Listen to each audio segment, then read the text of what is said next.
Bismillahirrahmanirrahim. Assalamualaikum warahmatullahi wabarakatuh. Alhamdulillah wassalatu wassalamu ala Rasulillah wa ala alihi wa sahbihi wa mawalah wa la hawla wa la quwata illa billahi wa ba'd. Alhamdulillah, di pagi menjelang siang ini kita kembali bisa melanjutkan kajian tauhid dan kita masuk pada bab ke-34, merasa aman dari siksa Allah ataupun makar Allah dan berputus asa dari rahmat Allah subhanahu wa ta'ala.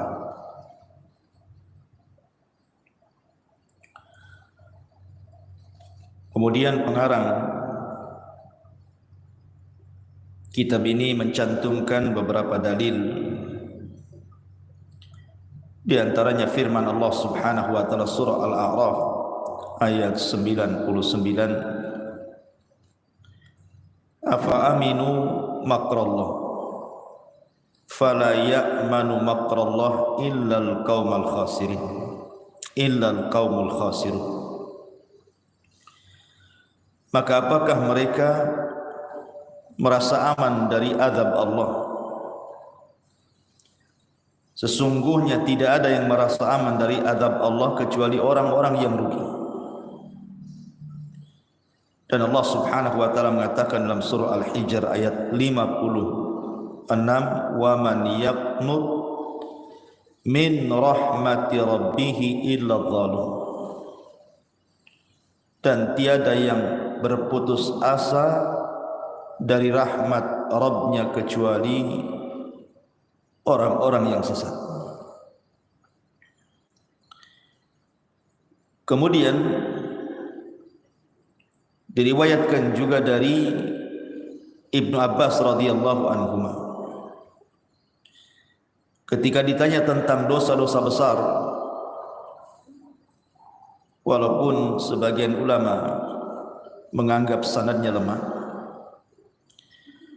akan Nabi sallallahu alaihi wasallam kemudian menjawab, asyirku billahi wal ya'su min rauhillahi wal amnu min makrillahi. Di antara dosa besar adalah syirik kepada Allah, berputus asa dari rahmat Allah, dan merasa aman dari makar Allah subhanahu wa ta'ala. Kemudian juga disebutkan oleh Abdul Razzaq, diriwayatkan dari sahabat Abdullah bin Mas'ud radhiyallahu anhu, dia berkata, akbarul kabair asyirku billah wal amnu min makrillah wal qunutu min rahmatillah wal ya'su min rauhillah. Dosa-dosa besar yang paling besar adalah menyekutukan Allah, merasa aman dari siksa Allah, berputus asa harapan dari rahmat Allah, dan berputus asa dari pertolongan Allah subhanahu wa ta'ala. Taib. Pagi ini kita akan membahas dua perkara. Pertama,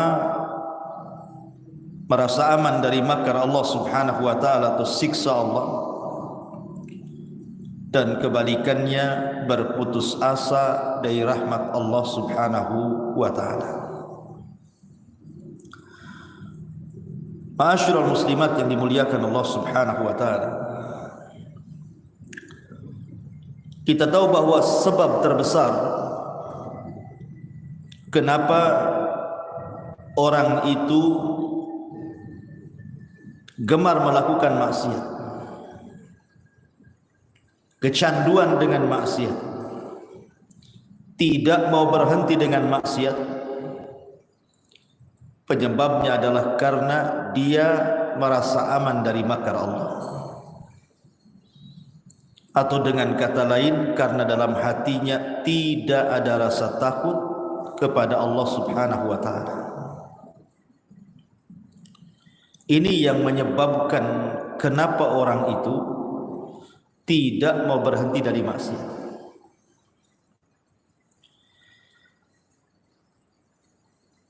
Karena terkadang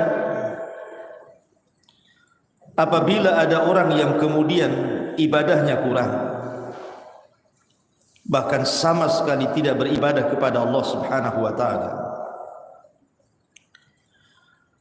maksiatnya banyak,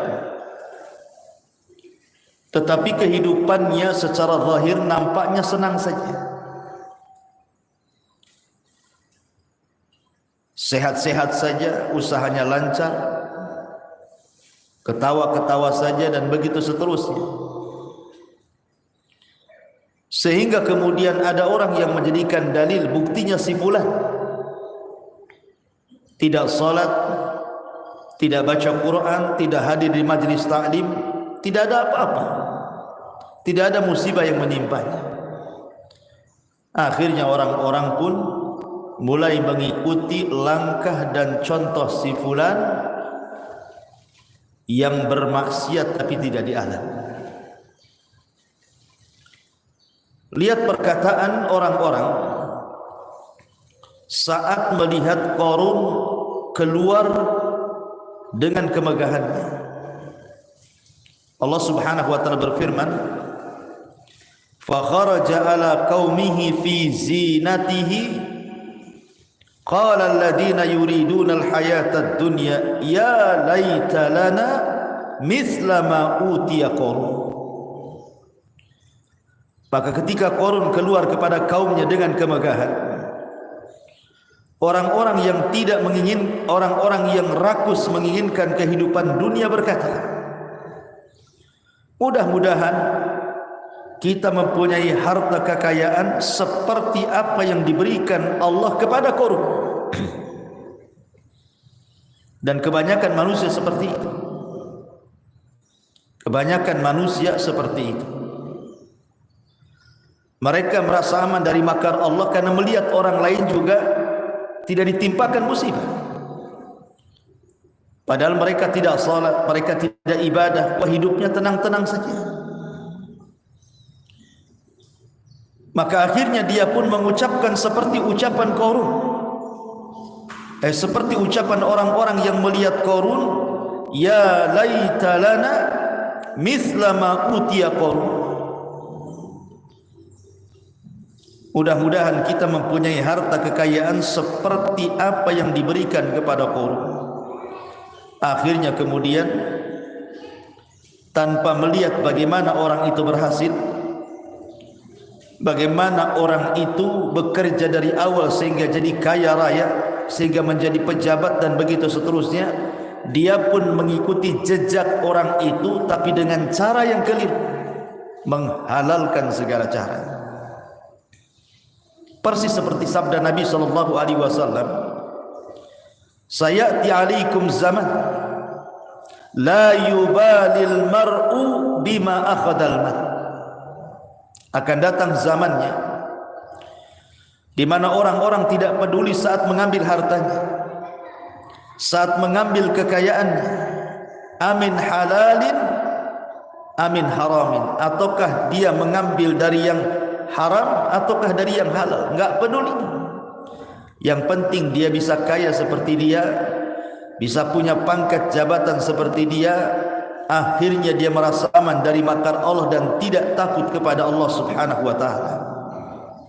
Itulah penyebab terbesar kenapa orang tidak peduli dan peduli dengan maksiat, karena tidak ada rasa takut dalam hatinya yang menimbulkan merasa aman dari makar Allah Subhanahu wa taala. Ma'asyiral muslimat yang dimuliakan Allah Subhanahu wa taala. Padahal kalau seandainya kita masih memandang bagaimana kisah Qarun itu, Pada awalnya dia adalah pengikut Nabi Musa. Bahkan diceritakan bahwa Qarun ini seorang munawwir, orang yang memiliki bacaan Taurat yang paling indah di zamannya. Orang suka dengan Qarun. Akhirnya kemudian saat dibukakan kepada Qarun kekayaan yang membentang di hadapannya, sehingga Qarun menjadi kaya raya. Akhirnya lupa diri. Begitulah kekayaan terkadang melupakan diri. Kalla innal insana la yatgha an ra'ahus taghna. Terkadang orang mudah melampaui batas ketika Allah Subhanahu wa taala berikan kecukupan kepadanya. Akhirnya kemudian Qarun ini dinasihati baik-baik. Kemudian dikatakan kepada Qarun, la tafrah innallaha la yuhibbul farihin.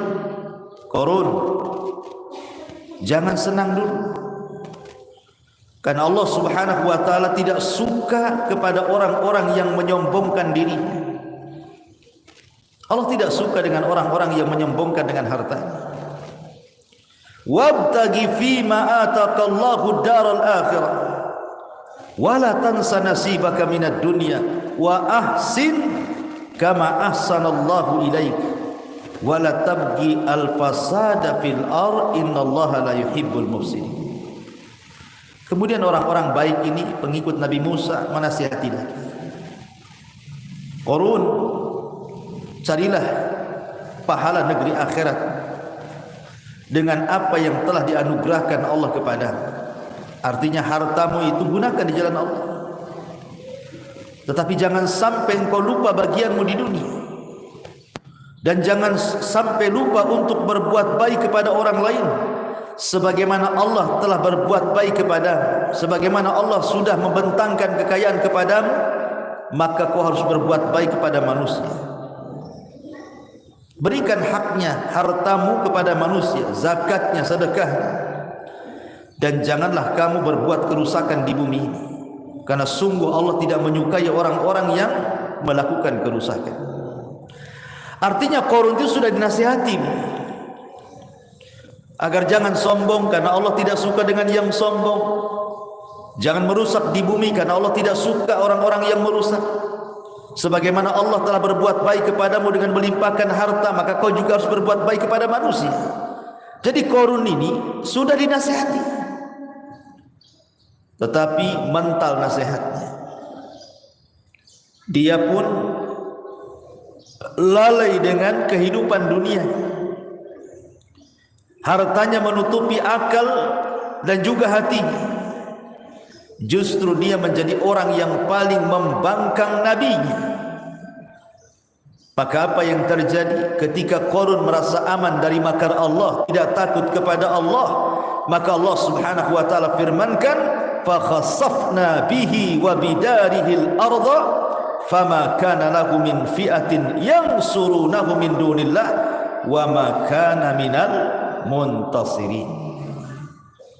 Maka kami benamkan si Qarun beserta rumahnya, beserta harta-hartanya ke dalam perut bumi, maka tidak ada baginya satu golongan pun yang akan menolongnya selain Allah, dan tidak termasuk orang-orang yang dapat membela dirinya di hadapan Allah. Lihat, orang-orang yang merasa aman dari makar Allah, akhirnya Allah Subhanahu wa taala timpakan kepada Qarun azab yang sangat pedih, ditenggelamkan dirinya dan seluruh harta-hartanya. Ma'asyiral muslimat yang dimuliakan Allah Subhanahu wa taala, Uqbah ibn Amir radhiyallahu an mendengar hadis dari Nabi sallallahu alaihi wasallam. Kata Nabi sallallahu alaihi wasallam, "Idza ra'aitallaha yu'til 'abda minad dunya 'alal ma'asihi ma yuhibbu fa innama huwa istidrajuh." Perhatikan di sini. Apabila engkau melihat Allah memberikan kepada hambanya banyak dunia, padahal dia ahli maksiat. Kan begitu Bu ya, di masyarakat itu kadang ibu melihat tetangga ibu nggak sholat tetapi kaya, nggak sholat tapi sehat, nggak sholat tapi bisnisnya lancar, nggak sholat tetapi hidupnya nampaknya senang-senang.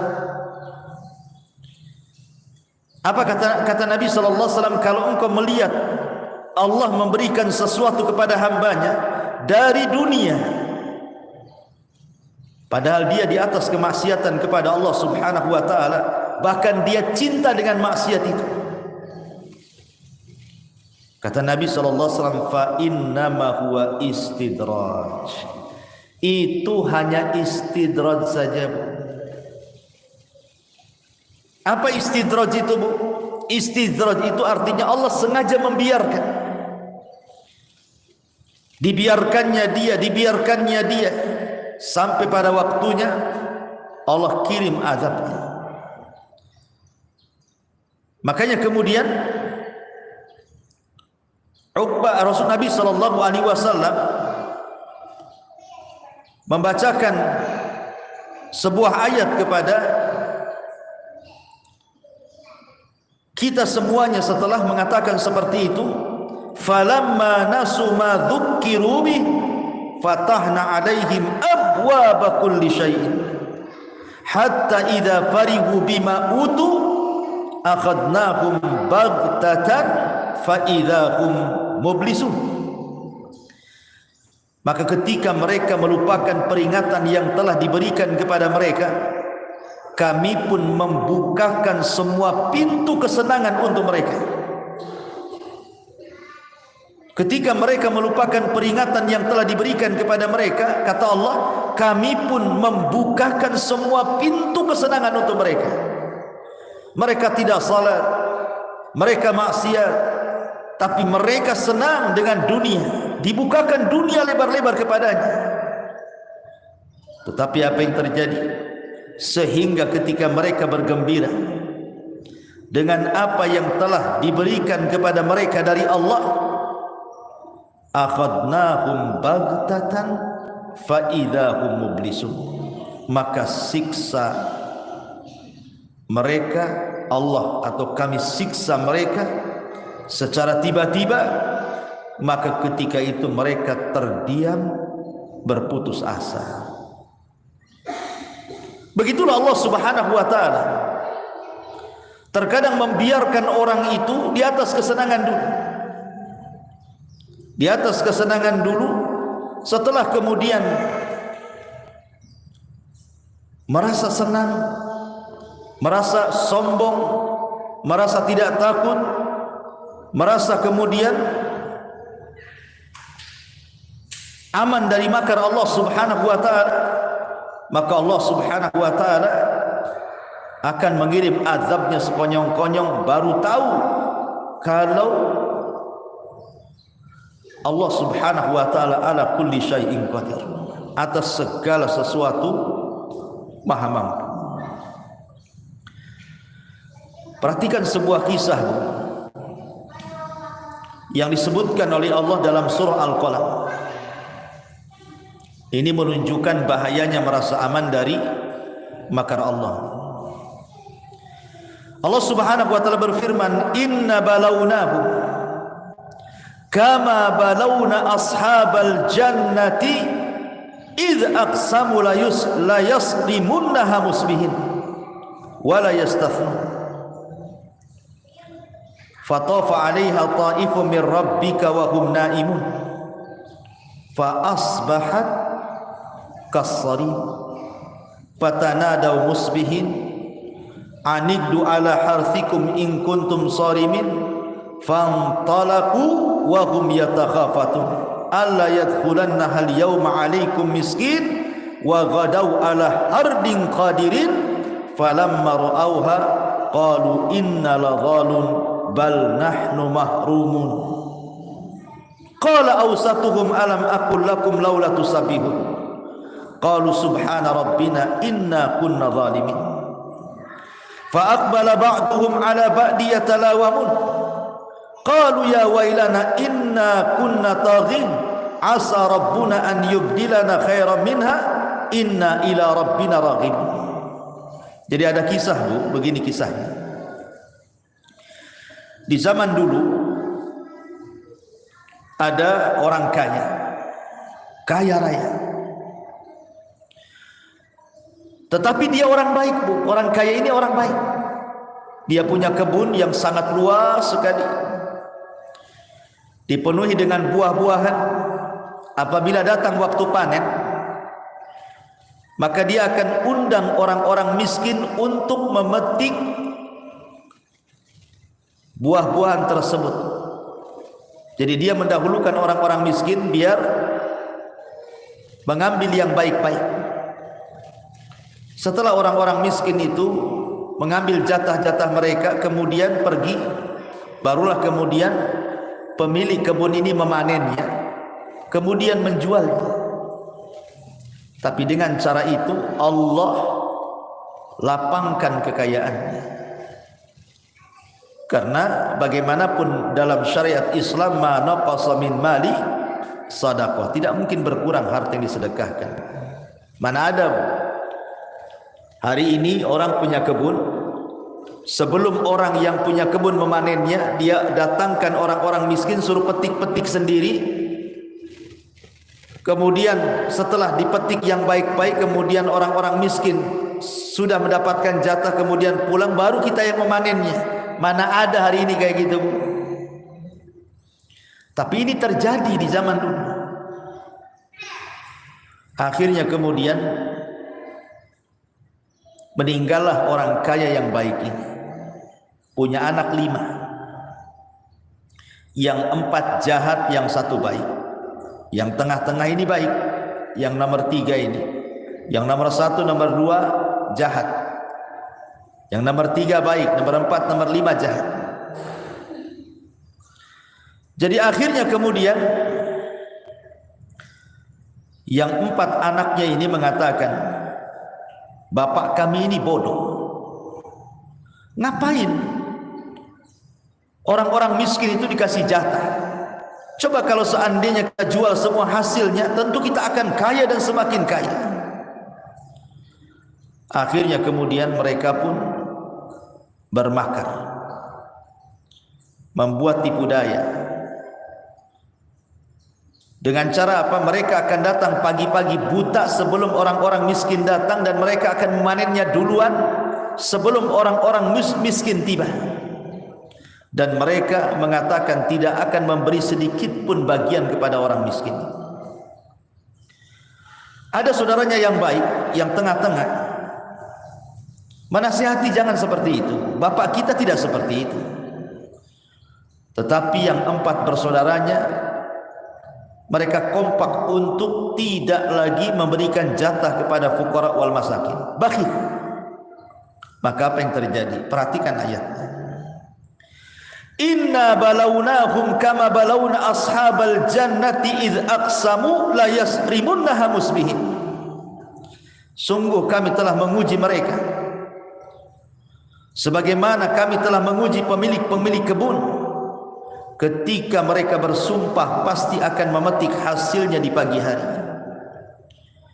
Wala yastathnun, tetapi mereka tidak mengucapkan insyaallah. Dan mereka bersumpah untuk tidak memberikan jatah kepada fakir miskin. Fatafa 'alaiha ta'ifun min rabbika wa hum naimun. Lalu kebun itu ditimpa bencana yang datang dari Tuhanmu ketika mereka sedang tidur. Jadi besoknya mereka panen, malamnya Allah kirim halilintar dan petir sehingga membakar seluruh kebunnya, menghabiskan semua buah-buahannya. Tidak tersisa, tidak ada yang bisa diambil dari kebun itu. Fa asbahat kasri, maka jadilah kebun itu hitam seperti malam yang gelap gulita karena terbakar. Fatanadaw musbihin, lalu pagi harinya, mereka ini kan nggak tahu, Bu, bahwa kebunnya sudah terbakar. Fatanadaw musbihin, lalu pada pagi harinya mereka saling memanggil, ayo cepat, ayo bangun, bawa peralatan kita ke kebun, kita akan panen sebelum orang miskin datang, katanya. Anikdu ala harthikum in kuntum sharimin, pergilah pagi-pagi ke kebun kalian jika kalian hendak memetik hasilnya, ayo cepat sebelum orang-orang miskin datang. Fantalaku, mereka pun berangkat. Wahum yatakhafatun, sambil berbisik-bisik. Apa bisikannya? Alla yadkhulannahal yawma alaikum miskin, pada hari ini jangan sampai ada orang miskin masuk ke kebun kita. Wa ghadaw ala hardin qadirin, dan berangkatlah mereka pada pagi hari dengan niat menghalang-halangi orang miskin, padahal mereka mampu untuk bersedekah kepada orang-orang miskin. Mereka kaya, mereka sanggup memberikan kepada orang miskin dan tidak mengurangi harta mereka. Tapi karena bakhil, tidak punya rasa takut kepada Allah, tidak membalas nikmat dengan syukur, merasa aman dari makar Allah. Falamma ra'auha, ketika mereka melihat kebunnya yang sudah terbakar, habis tidak tersisa, qalu, mereka mengatakan, inna ladallun, sungguh kita benar-benar tersesat. Oh, ini bukan kebun kita, kita salah nih, ini kebun orang nih. Akhirnya kemudian dia cari lagi kebunnya, datang lagi ke situ. Dia cari lagi kebunnya, datang lagi ke situ. Memang itu kebunnya yang sudah terbakar. Akhirnya mereka mengatakan, bal nahnu mahrum, bahkan kita tidak memperoleh apapun.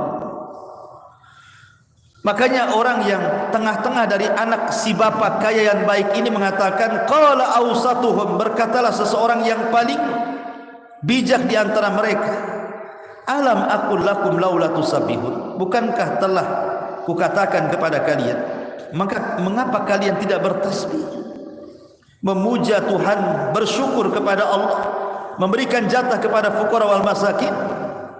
Qalu subhana rabbina inna kunna zalimin, mereka mengucapkan, maha suci Tuhan kami, sungguh kami adalah orang-orang yang zalim. Maka fa'aqbala ba'duhum ala ba'di yatalawamun, lalu mereka sesama mereka saling menyalahkan. Qalu ya wailana inna kunna taghin, baru mereka sadar dan mereka katakan, celaka kita, sesungguhnya kita orang-orang yang melampaui batas. Asa rabbuna an yubdilana khairan minha inna ila rabbina raghibun, mudah-mudahan Tuhan memberikan ganti kepada kita dengan kebun yang lebih baik daripada yang ini. Sungguh kita mengharap ampunan Tuhan kita. Kadzalikal adzab, seperti itulah azab dunia. Wala adzabul akhirati akbar, dan azab akhirat jauh lebih besar. Lau kanu ya'lamun, kalau mereka paham dan tahu hakikat azab akhirat. Beginilah nasib-nasib orang yang merasa aman, Bu, dari makar Allah. Maka jangan pernah aman dari makar Allah. Azab dunia saja sudah pedih, apalagi azab akhirat. Makanya orang-orang yang merasa aman dari makar Allah, dari azab Allah, baik azab dunia ataupun akhirat ini, harusnya mereka itu melihat bagaimana Nabi SAW bersabda ketika Nabi SAW suatu hari tidak suka makan, tidak suka minum, murung, sehingga sahabat bertanya, ada apa engkau wahai Rasul? Rasanya ada sesuatu pada dirimu. Kata Nabi SAW, kaifa un'am wa qad iltaqa masahibu qarnin qarna, bagaimana saya bisa merasakan nikmat hidup, kata Rasul, kalau pemilik sangkakala Israfil sudah meletakkan moncongnya di mulutnya dan siap ditiupkan untuk kiamat besar, kehancuran alam semesta. Bagaimana mungkin orang bisa merasa aman dari makar Allah? Bahwa di sana ada kiamat, di sana ada azab kubur, di sana ada hari kebangkitan, di sana ada hari matahari didekatkan di atas kepala, di sana ada hari di mana keringat dicucurkan, di sana ada hari di mana timbangan-timbangan akan dibentangkan, catatan-catatan akan diterbangkan, kemudian jembatan akan dibentangkan di neraka jahanam. Kenapa kita tidak takut dengan makar Allah? Ma'asyiral muslimat yang dimuliakan Allah Subhanahu wa taala. Maka bahaya orang yang merasa aman dari makar Allah Subhanahu wa taala. Karena begini Bu, di dunia saja kita bisa melihat rata-rata musibah yang ditimpakan Allah, baik banjir, tsunami, gempa, angin puting beliung, dan macam-macam yang kita saksikan di negara kita atau di negara orang. Itu rata-rata kalau musibah itu datang Bu, itu rata-rata di waktu ketika manusia sedang tidur, sedang lalai. Rata-rata musibah itu datang di saat manusia sedang bermain-main, tidak sadar kalau musibah akan datang. Kan begitu Bu, lihat. Kenapa banyak orang mati saat gempa? Karena orang itu tidak tahu akan ada gempa. Kenapa banyak orang mati saat tsunami? Karena orang itu tidak tahu saat tsunami, bahwa tsunami akan datang, bahwa angin puting beliung akan datang, bahwa banjir akan datang. Kalau orang sudah tahu kan pasti menyelamatkan diri Bu, nggak ada orang yang mati kan. Makanya Allah Subhanahu wa taala mengatakan, afa amina ahlul qura an ya'tiyahum ba'suna bayatan wa hum naimun. Awa amina ahlul qura an ya'tiyahum ba'suna duha wa hum yal'abun. Maka apakah penduduk negeri ini merasa aman dari siksa kami yang datang malam hari ketika mereka tidur? Ataukah penduduk negeri ini merasa aman dari siksa kami saat datang sementara mereka sedang bermain-main? Afa aminu makrallah fala ya'manu makrallah illal qaumul khasir. Atau apakah mereka merasa aman dari siksa Allah yang datang tidak terduga? Tidak ada yang merasa aman dari siksa Allah kecuali orang-orang rugi. Terkadang ada orang yang mati saat terjadi musibah itu tidak sempat bertobat Bu, tidak sempat dia sholat. Dia tidak pernah sholat tapi ngaku Islam. Saat datang tsunami, saat datang gempa, saat datang banjir, tidak sempat sholat, dia mati. Tidak sempat tobat, dia mati. Tidak sempat mengembalikan hak orang lain yang diambilnya. Tidak sempat dia meminta maaf kepada orang yang dizaliminya. Tidak sempat dia memperbaiki dirinya, mengeluarkan hak hartanya dari sedekah dan zakatnya. Tidak sempat apa-apa. Tiba-tiba kemudian datang kematian kepadanya. Apa yang terjadi? Su'ul khatimah. Dia mati di atas keburukan.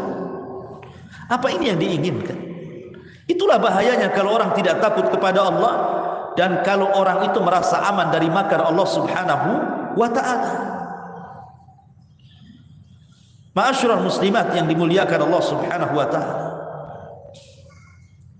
Makanya tanamkan rasa takut ini pada setiap hati kita, rasa takut kita kepada Allah, karena ini termasuk rukun ibadah. Ibu kalau sholat pasti baca Al-Fatihah kan? Pasti semua orang yang sholat itu baca Fatihah, tidak mungkin gak baca Fatihah, ya kan? Baik sholat wajib ataupun sholat sunnah, karena Fatihah itu rukun. Ibu tahu nggak bacaan Al-Fatihah di awal-awal itu? Allah mengatakan Alhamdulillahi Rabbil Alamin Ar-Rahmanir Rahim Maliki Yaumiddin. 3 ayat pertama ini bicara tentang rukun ibadah hati. Alhamdulillahi Rabbil Alamin melahirkan perasaan cinta kita kepada Allah. Karena tidaklah Allah dipuji oleh kita kecuali karena kita cinta dengan Allah, makanya kita puji Allah. Karena orang yang membenci tidak mungkin memuji. Lahirlah cinta. Ar-Rahmanir Rahim. Allah Maha Penyayang lagi Maha Pengasih. Dari Ar-Rahman dan Rahim lahirlah sifat rahmat. Dari sifat rahmat ini lahirlah roja, harapan. Karena Allah itu Rahim, ada harapan kita kepada Allah Azza wa Jalla, meminta apa yang ada di sisi Allah Subhanahu wa Ta'ala, karena Allah Rahim. Kemudian Maliki Yaumiddin, disinilah ada pelajaran takut. Kita harus takut kepada Allah. Kenapa? Karena Allah itu Maliki Yaumiddin. Dia adalah raja di hari kebangkitan. Ketika alam semesta dihancur-hancurkan selama 40, apakah 40 hari, 40 bulan, 40 tahun, wallahu a'lam. Tapi jarak tiupan sangkakala pertama ke kedua itu 40 jaraknya. Allah hancurkan semuanya. Allah tumpahkan lautan ke daratan. Allah jatuhkan bintang dan alam semesta yang ada di langit. Bahkan Allah gulung langit, Allah gempakan bumi, Allah terbangkan gunung, Allah binasakan manusia, jin dan juga para malaikat. Ketika tidak ada makhluk kecuali yang Allah kecualikan, Allah mengatakan apa? Limanil mulkul yaum. Limanil mulkul yaum. Tahukah kamu kerajaan ini milik siapa, kata Allah? Tidak ada yang menjawab karena tidak ada makhluk. Sudah binasa semuanya. Maka Allah jawab sendiri, Lillahil wahidil qahhar. Kerajaan ini milik yang satu dan maha perkasa. Dialah Allah, Malik Yaumiddin. Lahir perasaan takut. Takut kepada Allah Subhanahu wa Ta'ala. Karena takut ini adalah ibadah hati. Artinya harapan dan takut ini tidak boleh dihilangkan. Karena itu sama dengan kedua sayap burung, dan kepalanya adalah al-hub, perasaan cinta kepada Allah Subhanahu wa Ta'ala. Ini penggalan yang pertama dari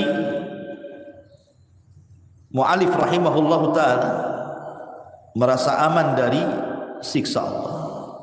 Penggalan yang kedua, jangan berputus asa dari rahmat Allah.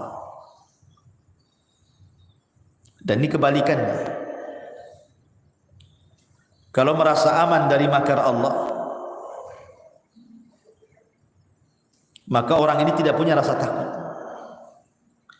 Tetapi kalau berputus asa dari rahmat Allah, artinya orang ini sudah hilang perasaan harapannya kepada Allah. Putus asa.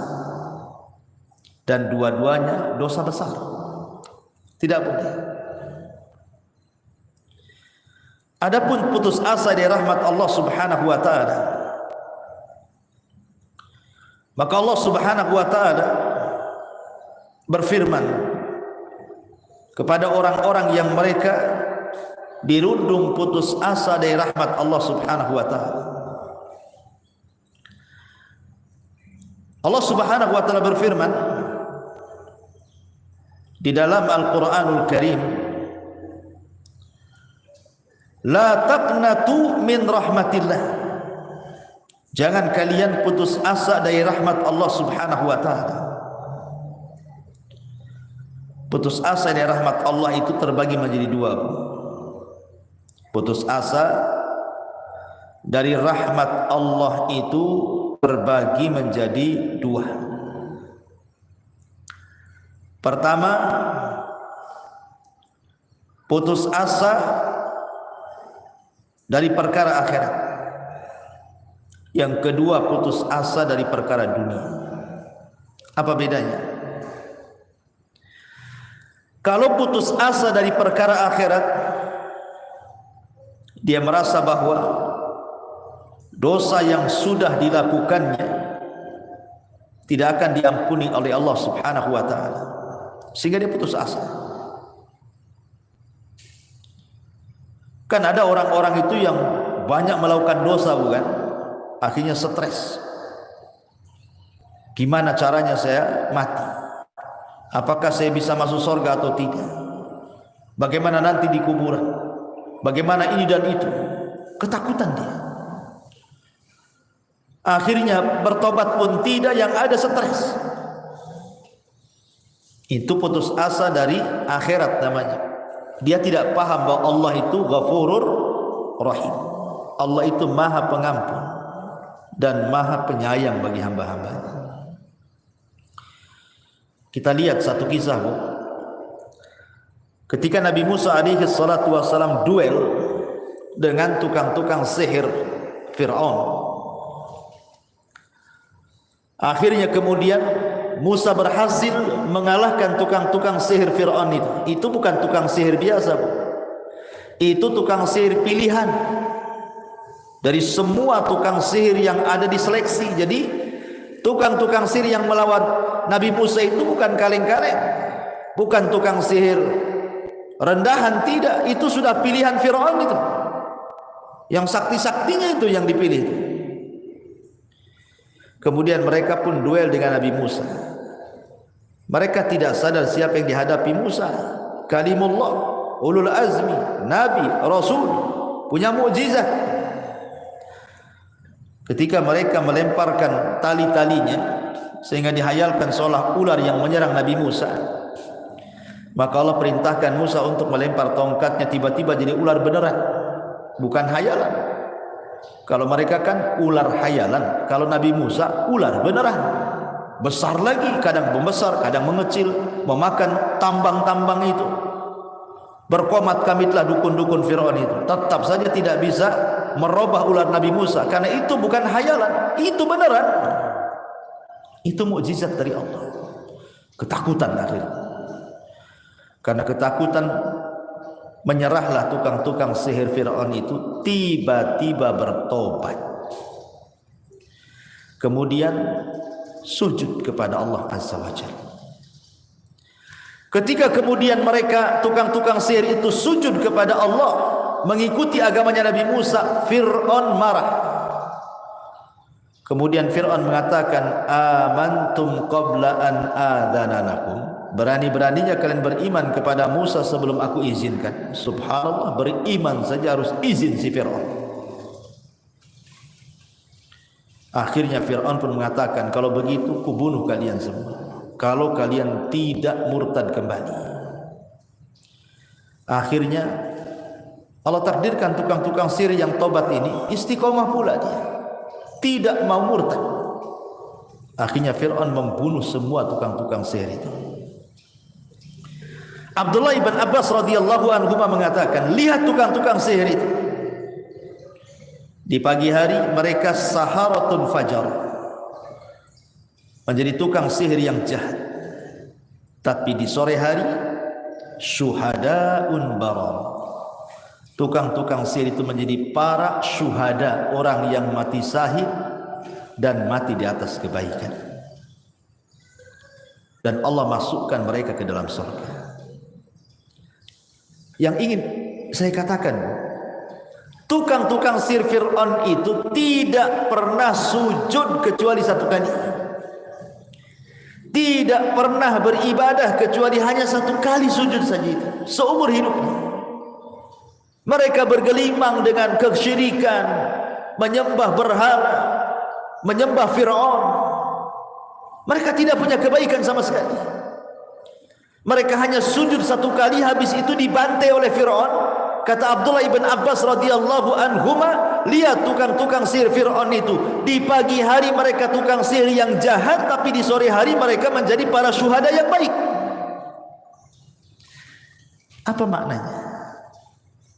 Tukang sihir ini tidak punya kebaikan, tapi ketika tobat dan sujud satu kali, cukup bagi Allah untuk menyayangi tukang sihir ini dan masukkan ke dalam surga. Menunjukkan bahwa rahmat Allah itu lebih luas dibandingkan murkanya. Padahal kalau di belen-belen, Bu, enggak belen kan, Bu. Seumur hidup dia melakukan kesyirikan, satu kali sujud menghilangkan semua dosa syiriknya, kan enggak belen. Tapi begitulah rahmat Allah mendahului kemurkaan Allah. Maka jangan pernah putus asa dari rahmat Allah.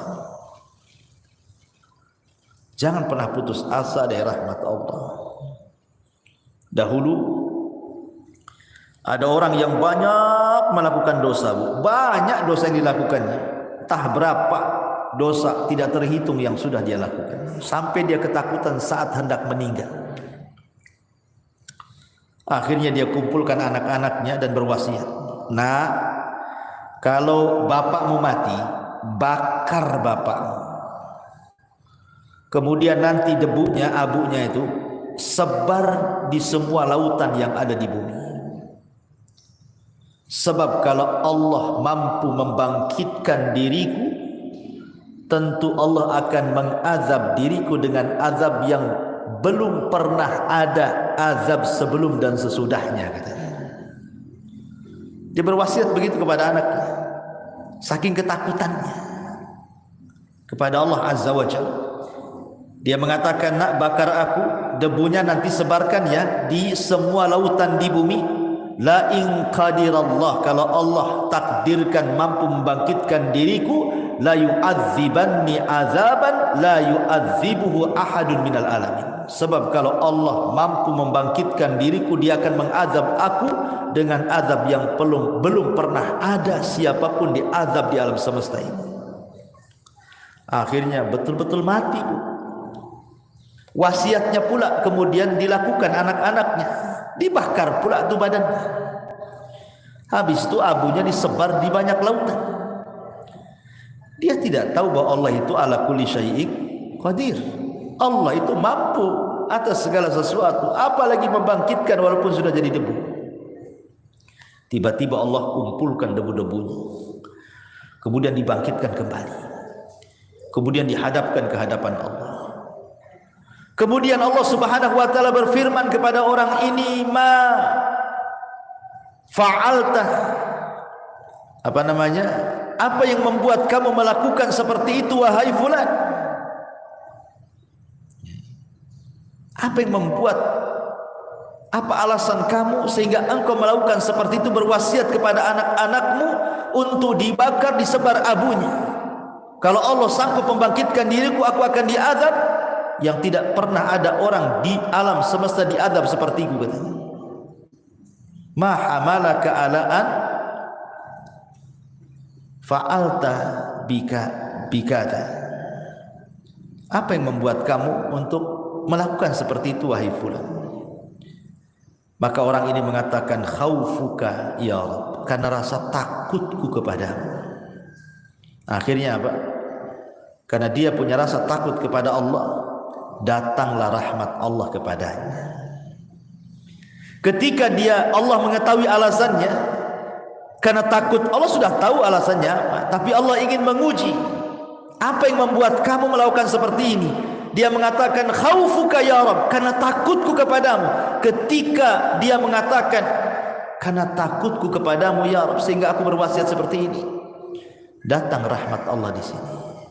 Akhirnya Allah berikan rahmatnya dan dia pun dimasukkan ke dalam surga. Subhanallah, itulah kasih sayang Allah Subhanahu wa ta'ala. Jadi kita ini punya Rabb yang maha pengasih, maha penyayang. Lalu buat apa kita ini kemudian berputus asa dari perkara akhirat? Dahulu ada orang yang membunuh 99 jiwa, kemudian dia ingin bertobat. Salah tanya dia, tanya pula pendeta yang jahil. Ini kan di masa dulu, bukan di masa Islam. Kata pendeta yang jahil ini, oh, kamu tidak ada ampunan, kau sudah banyak bunuh orang, 99 nyawa kau bunuh, mana ada lagi ampunan? Ampunan sudah tertutup. Marah dia, dibantainya pendeta itu genap 100. Tapi dia tidak putus asa. Dia cari lagi orang yang bisa ditanya. Berjumpa pula dengan orang alim, pendeta tapi alim yang satu ini. Yang tadi pendeta jahil, ini yang satu alim. Ditunjukkanlah sama pendeta alim ini, kalau kau ingin bertobat, di sono ada desa semuanya orang alim, orang soleh, belajar kau di sana. Mudah-mudahan Allah terima tobatmu. Senang dia, karena ingin betul-betul tobat. Berangkat dia. Ketika di tengah jalan Allahu a'lam apa yang terjadi, tiba-tiba kemudian dia mati. Belum sampai ke desa yang dituju, datang malaikat azab mau mengambil ruhnya. Ketika ruh itu hendak diambil malaikat azab, datang pula malaikat rahmat hendak mengambil ruhnya. Rebutanlah antara malaikat azab dan malaikat rahmat tentang ruh anak yang mau taubat ini, yang sudah membunuh 100 jiwa ini. Kata malaikat azab, dia pantas masuk neraka, 100 jiwa sudah dia bunuh. Kata malaikat rahmat, oh tidak bisa, dia harus masuk surga karena sudah ada niat taubat. Rebutan. Akhirnya Allah subhanahu wa ta'ala putuskan dan mengutus malaikat hakim. Akhirnya mengatakan, sudah gini saja, ukurlah antara kematiannya dengan desa yang dituju, dengan kematiannya dengan orang yang ditanya, orang alim yang ditanya. Sebenarnya secara jarak kematian dia dengan orang yang alim yang ditanya itu lebih dekat. Artinya malaikat azab berhak dengan ruhnya. Tetapi karena rahmat Allah, dilipat bumi, didekatkan dengan desa yang dituju, maka malaikat rahmat mengambil ruhnya. Subhanallah. Harusnya dia diambil malaikat azab, tapi dilipat bumi oleh Allah. Menunjukkan apa? Kasih sayang Allah kepada kita. Sebesar apapun dosa yang dilakukan manusia, kalau dia betul-betul datang kepada Allah ingin bertobat, Allah ampuni. Dosa sebesar syirik sekalipun kalau kita bertobat, Allah ampuni. Ya ibna Adam, lau dhunubuka ananas sama summa astaghfartani ghafartu laka ala ma kana minka wala ubali. Hai anak Adam, kata Allah dalam hadis kudusi, kalau dosamu membumbung sampai ke langit, kemudian kau minta ampun kepadaku, ku ampuni. Jadi jangan putus asa dari rahmat Allah tentang perkara akhirat. Yang kedua, ada orang-orang yang putus asa itu dari urusan dunia. Contoh umpamanya kekurangan ekonomi. Kan banyak Bu, saya pernah melihat di YouTube berita gitu ya. Ada seorang ibu meracuni berapa, 2 atau 3 anaknya. Jadi anaknya suruh minum racun, mati semua, termasuk anak bayinya itu suruh minum racun. Habis itu dia sendiri minum racun, mati semua.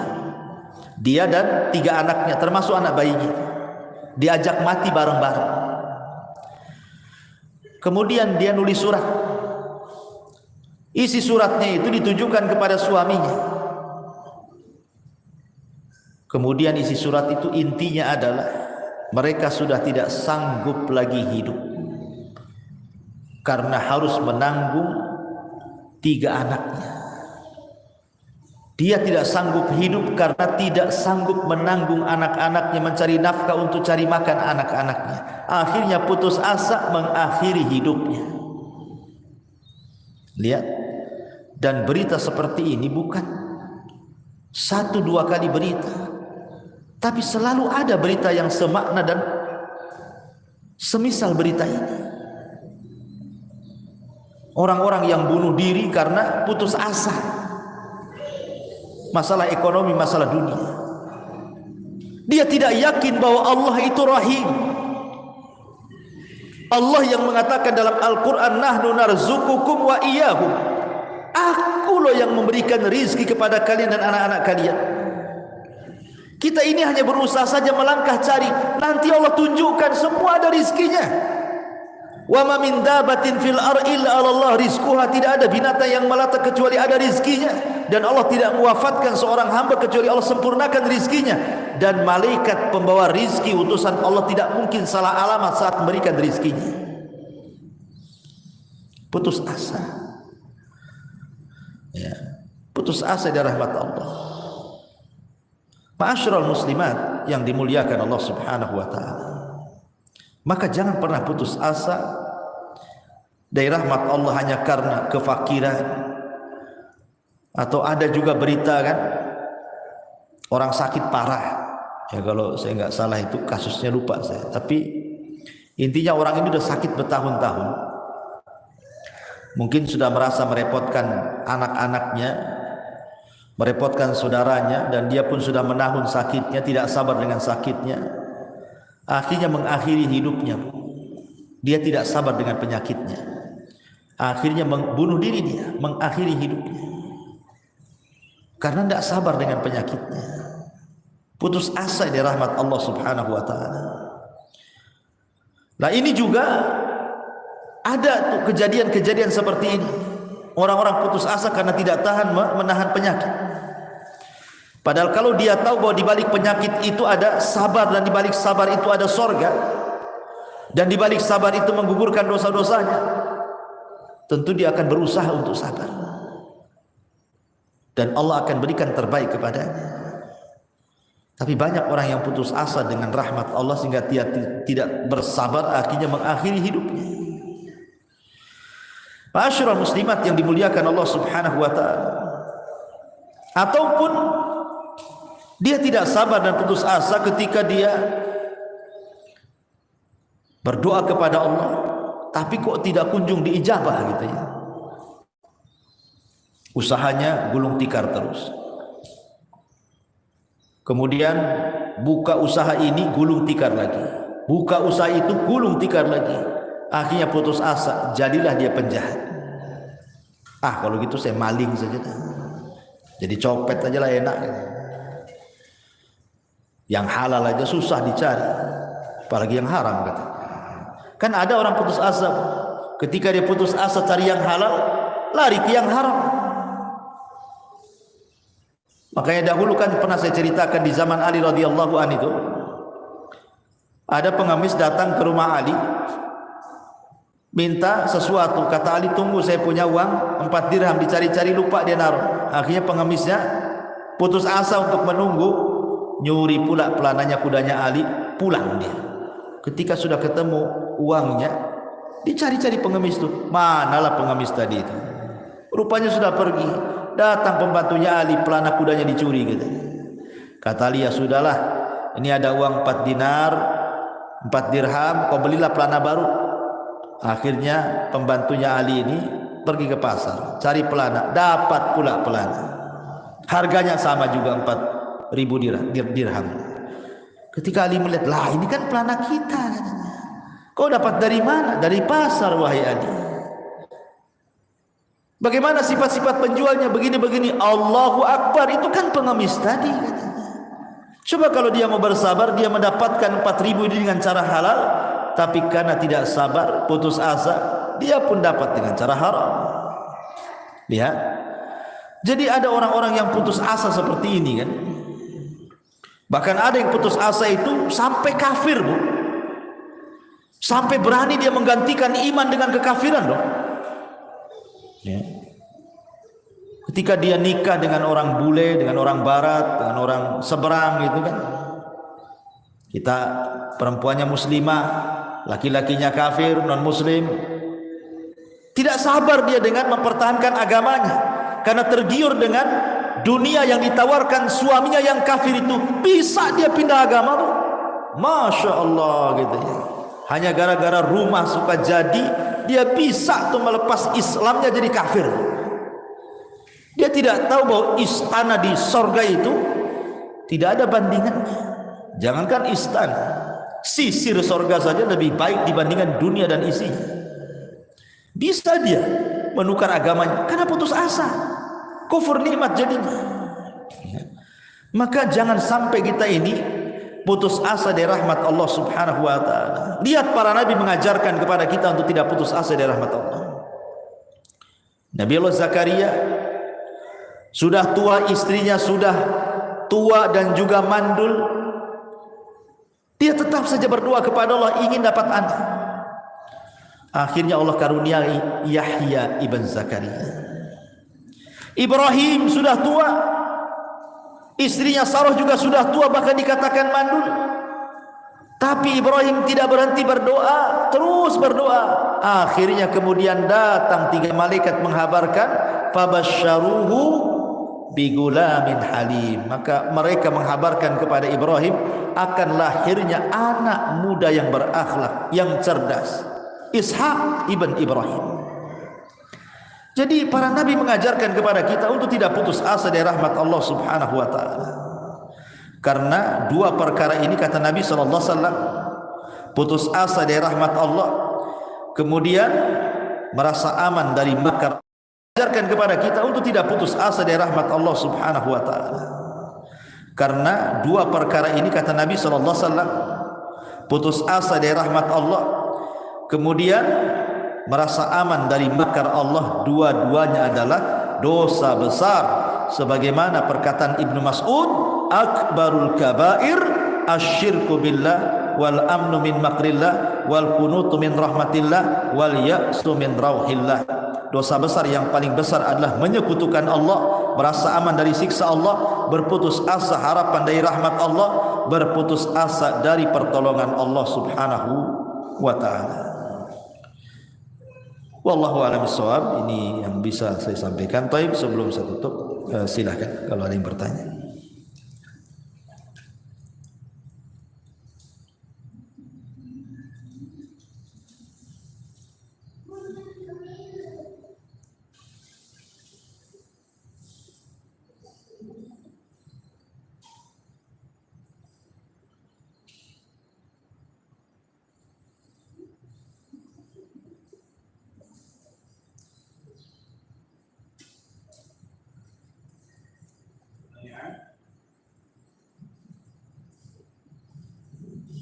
Ya, kalau enggak ada, alhamdulillah.